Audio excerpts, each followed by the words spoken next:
Bene data bakundwa b'umwami Yesu Kristo, mwese abakurikira izi nyigisho tubahaye ikaze mu biganiro bya Saveur Divine. Ibi biganiro mu bitegurirwa n'abavugabutumwa bwiza batandukanye, akaba ari umuhamagaro ugendera ku ijambo ry'Imana byanditse mu gitabo cy'ubutumwa bwiza uko bwanditswe na Matayo ibice 24 umurongo wa 14. Kandi ubutumwa bwiza bw'ubwami buzigishwa mu isi yose ngo bube ubuhamya bwo guhamiriza amahanga yose, nibwo imperuka izahera ko ize. Ibi biganiro mubikurikira ku channel ya YouTube yitwa Saveur Divine. Tubifurije kugubwa neza. Imana Data ari nayo So ibaha umugisha.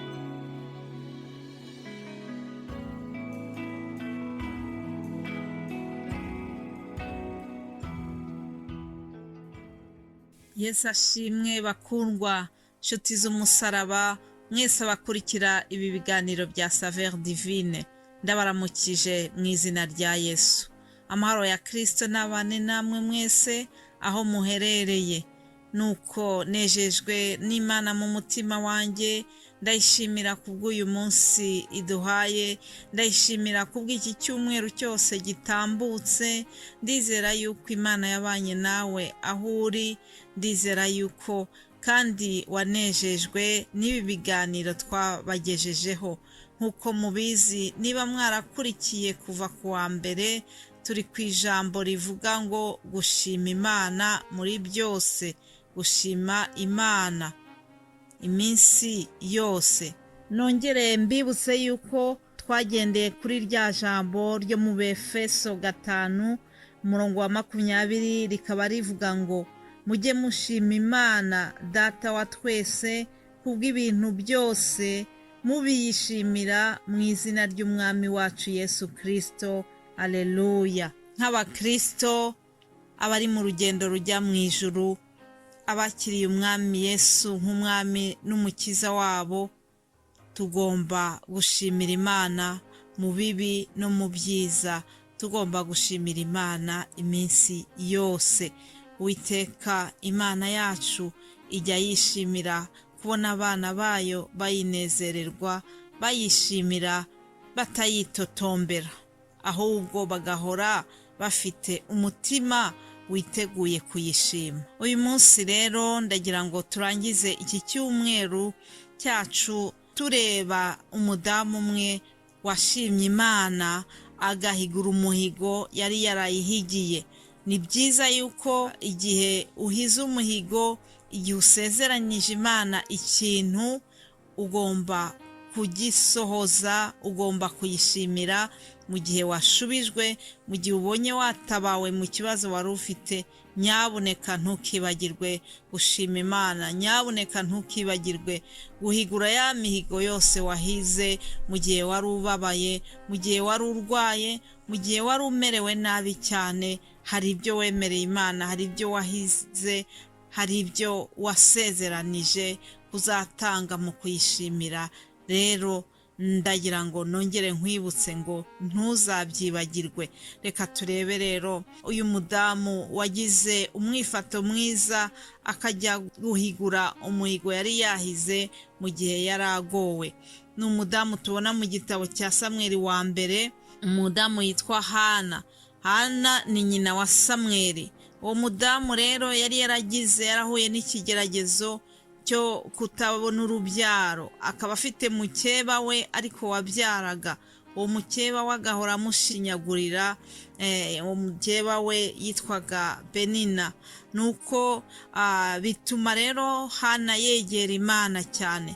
Nshuti zanjye, abadamu munyumva mushobora kuba mubyumva kabiri. Umuntu wigeze guhura n'ikigeragezo cyo kutabona urubyaro arabyumva kurushaho, ariko burya ku mudamu uwo ari we wese nta kintu kibabaza nko kwifuza umwana igihe kikaba kirekire utaramubona.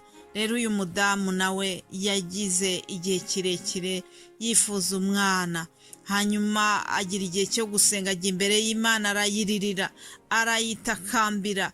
Hanyuma Imana nayo iza kumusubiza. Hanyuma icyo muri Samweli wa mbere umurongo wa 11 batubwira ko yahize umuhigo. ngo ahiga umuhigo aravuga ati Nyagasani Nyiringabo, nureba umubabaro w'umuja wawe ukanyibuka, ntunyibagirwe, ukampa umwana w'umuhungu, nzamutura Uwiteka abuwe iminsi yose yo kubaho kwe, kandi icyuma cyogosha ntikizamugera ku mutwe. Haleluya. Ngo Nyagasani Nyiringabo, nunyibuka ukampa umwana w'umuhungu. Nawe ushobora kuba waravuze uti Nyagasani nunyibuka ukampa bourse y'ishuri, Nyagasani nunyibuka ukampa akazi, Nyagasani nunyibuka ukambonera umugabo cyangwa se umugore, Nyagasani nunyibuka ukampa akazi nashatse kuva kera, Nyagasani nunyibuka ukampa diplome. Hari ibyo wahize ntabwo mbizi, ariko muri aka kanya ndagira ngo mu gihe turaba turi kureba iyi nkuru wibuke bya bindi wasezeraniye Imana, maze uzibuke guhigura umuhigo wawe. Nuko rero uyu mudamu tubonye yuko ngo yahize umuhigo, akavuga yuko Imana nimwibuka ikamuha umwana w'umuhungu azamutura Uwiteka iminsi ye yose. Niko byagenze nshuti zanjye, ntabwo yibagiwe isezerano rye.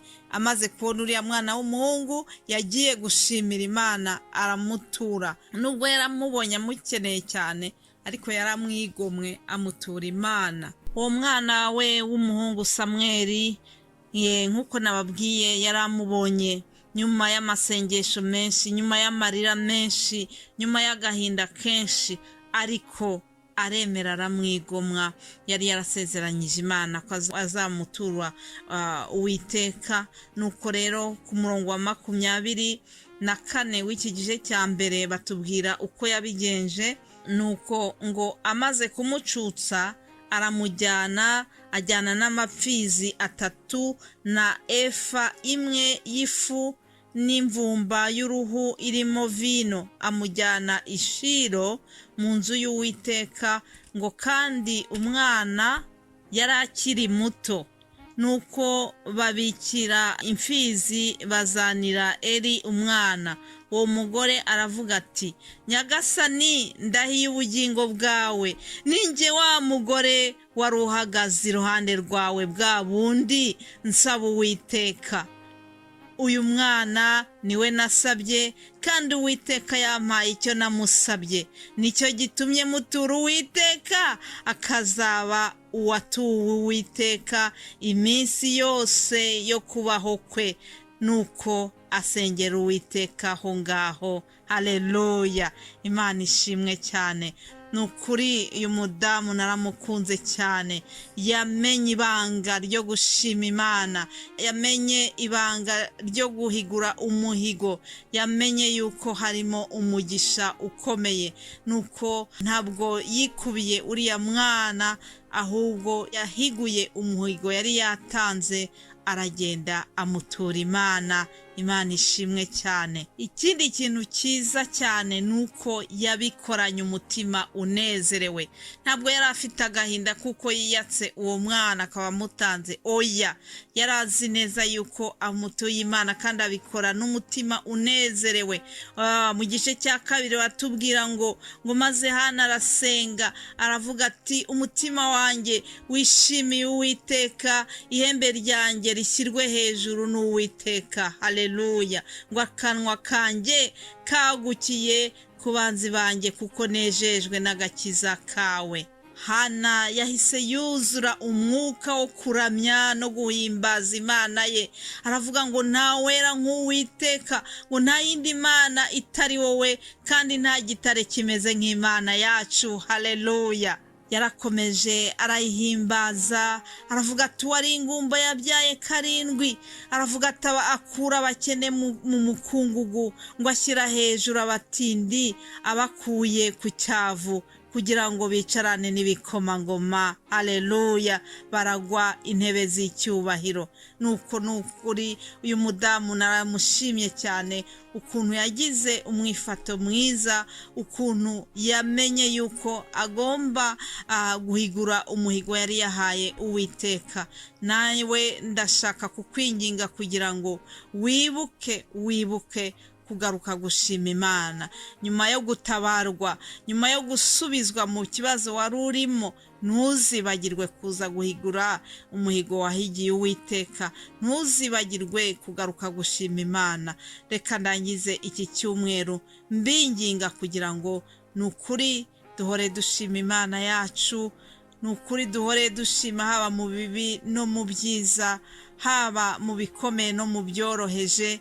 Imana ikunda umutima ushima, kandi iyo ufashe intego yo gushima Imana muri byose, nayo igenda ikongerera imigisha, kuko ibona yuko ufite umutima uciye bugufi, umutima uhora uyishima, birayinezeza, nayo ikakongerera ibyiza yaguteganyirije.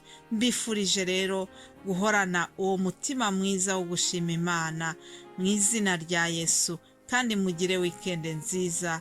Tuzasubira ku wa mbere. Yesu abaha umugisha mwese aho muherereye. Amen, amen.